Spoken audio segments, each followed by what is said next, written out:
that certain students who are critical of you read in the lead up to this event and just ask you to respond to them. Okay. So this is a student writing, Lafayette College, I am utterly disappointed that you're allowing this to take place on our campus. I thought we went through this last semester with Roaming Millennial. Inviting hateful speakers who make wildly unsubstantiated claims is not going to fly with the student body. I get it. The Mill Series events are private and not endorsed by the college, but you absolutely have the power to make a statement on this. The fact that you're not is an embarrassment to our community. If you believe this man is a legitimate source of knowledge because he has a degree in clinical psychology, feel free to ask our psychology department faculty and counseling center staff about the validity of his claims. I'm certain they would not endorse this speaker. Do better, in all caps. For those of you unfamiliar, Jordan Peterson is known for denouncing the Me Too movement, claiming that women are in no way marginalized in the West, arguing against the existence of gender-neutral pronouns, arguing against gun control in the US, and claiming that identity politics and social justice movements are part of a devious Marxist agenda.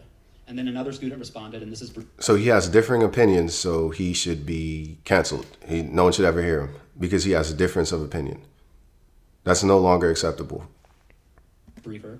College conservatives know that if they bring in a speaker who is willing to blatantly insult a portion of the audience, and the libs get angry enough about this for good reason, then they may get an op-ed written about them in the New York Times. As a result, there are a whole group of hacks, like Milo and Peterson, who get famous and invited purely for their promise to misgender trans students and advocate provocative but ultimately toothless arguments about social Darwinist race theory. What I'm saying is that you have every right to be pissed. Jordan Peterson is a harmful moron, but know that you being pissed is also 100% at the point of why he was invited. He's not a conservative, he's just a guy who's mildly racist enough to offend college liberals and therefore secure wins for the cultural right. Comparatively mild stuff. It's the chattering buzz of ideologically possessed demons. So that is 100% what it is. It's a bunch of ideologically captured morons upset that people have differing opinions.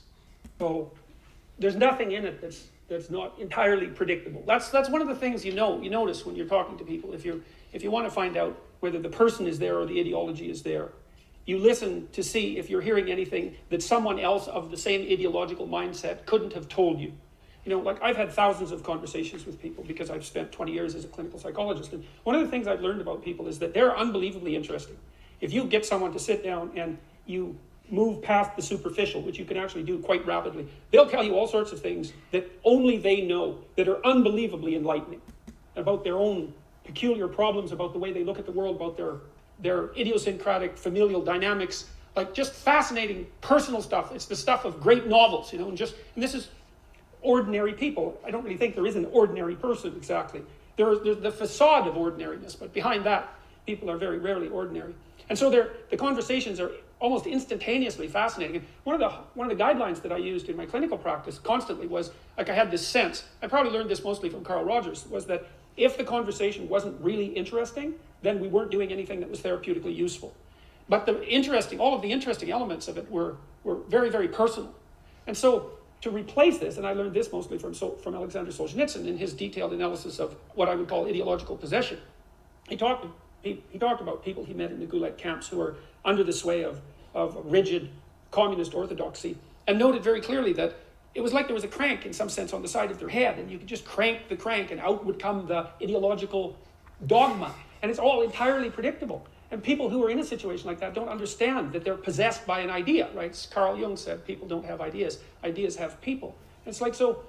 That's exactly what it is. These people are ideologically captured. And the worst part is if you try to tell them, you're not going anywhere because it's so deep that even arguing with them about it triggers them to believe that you're some kind of evil, racist, bigoted person. So they don't even want to hear it. If you don't agree with what they're saying, you're part of the problem and you need to be canceled.